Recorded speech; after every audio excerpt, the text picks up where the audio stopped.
A lot of people have been talking about the price of like GTA 6. There's a lot of talk around if it's gonna be over $80 or even over $70 because it's gonna be a huge game, right? Everybody's so excited for it. And they also have talked about how they're going to be releasing like continuous updates throughout the span of the game, kind of like how GTA 5 was, but apparently they're going to be doing this with like the story mode as well, and that's what GTA 5 was supposed to be. They were supposed to be continuing on with the story, but it ended up just being mainly focused on online and stuff like that, and a lot of people were sad about that because for story-based gamers like myself, there wasn't much story, and you know, online is just kind of like grinding and stuff like that to get more money to, you know, buy these nice cars, buy these buildings and stuff like that. So there is a lot of talk about what the price of GTA 6 will be. And if you guys don't know, the first person that kind of started, or this first company I should say, that kind of started to push the mark when it comes to pricing was Nintendo within this last year. They started making Mario games like $80, and then I believe there was also a $90 one, so they're already kind of starting to push past that limit of the prices on games. So we're gonna see what, you know, GTA 6 or Rockstar has to say about this kind of stuff. Take-Two CEO dodges questions on GTA 6 costing $80 or more, says it will have a fair price. And I'd love to know what you guys think like a fair price is for, you know, GTA 6. I mean, considering we don't really know exactly what's in the game, what do you guys think would be a fair price? Let's say this game is like phenomenal, right? What would you guys pay for GTA 6? I have an answer as well. So honestly, okay, so there's a price that I think it might be, and then there's a price that I'd pay, right? I'm kind of leaning towards 100. Honestly, we're really getting that much content as they say that we are. I'm leaning toward, I'd pay 100. I don't know if I'm just being kind of crazy, but GTA, you guys have to think about, like, well, let's just say Rockstar in general.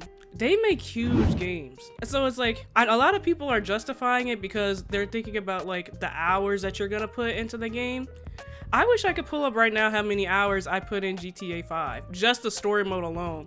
That came out, what, like over 10 years ago, and back then, I didn't have money to, you know, buy all the games that I wanted and stuff like that. So this was one of the only games that I had. I will say I was like kind of a teenager. Well, yeah, I was a teenager at that point.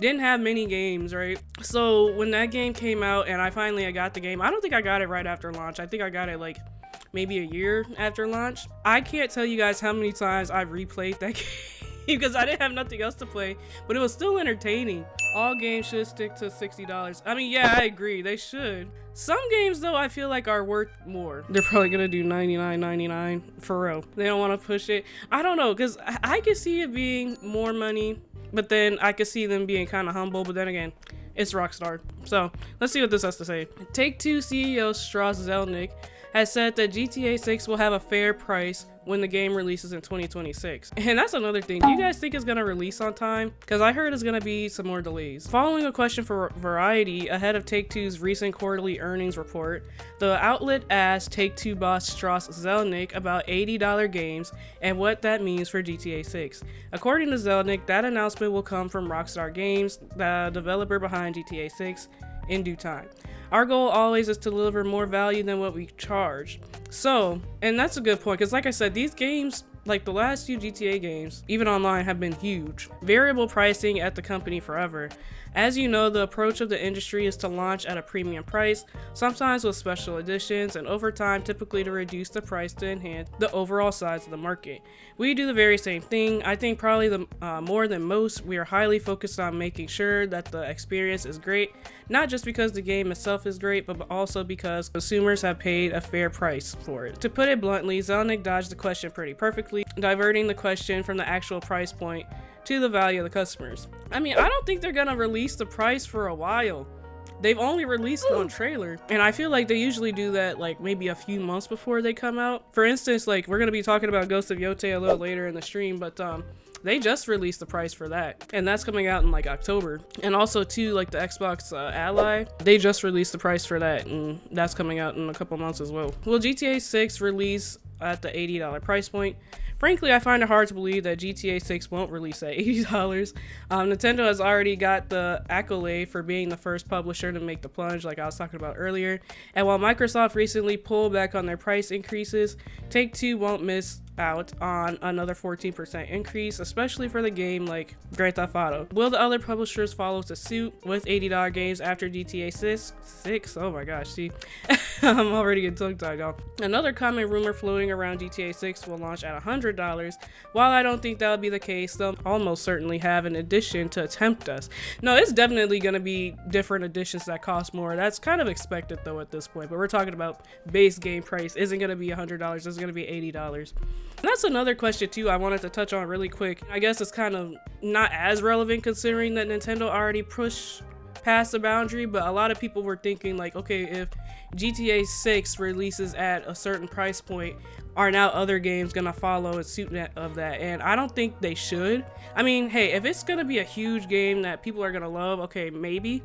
But just for like regular games, it's like 20 to 30 hours or whatever, they need to keep it at 60. There are games that aren't as expensive that are super good. For instance, Exhibition 33. That game is really good and I think it's only $50. I mean, to be honest, I got it on Game Pass, but I think it's only $50. Yeah, it's $49.99 on Steam. So I'm assuming it's probably about the same on like PlayStation and stuff like that. But Xbox has it on Game Pass for free, if you want to consider it free. And that's where I played it on. I played it on PC Game Pass, actually. Some of the best games don't even cost that much. So they're really like pushing it. I do think GTA 6 though will be worth the price. Hopefully. I'd probably buy it for a high price, but I feel like once it's getting past like 100 mark, that's pushing it. I know for a fact that we aren't getting GTA 6 on PlayStation Plus or Game Pass day one, that's for sure.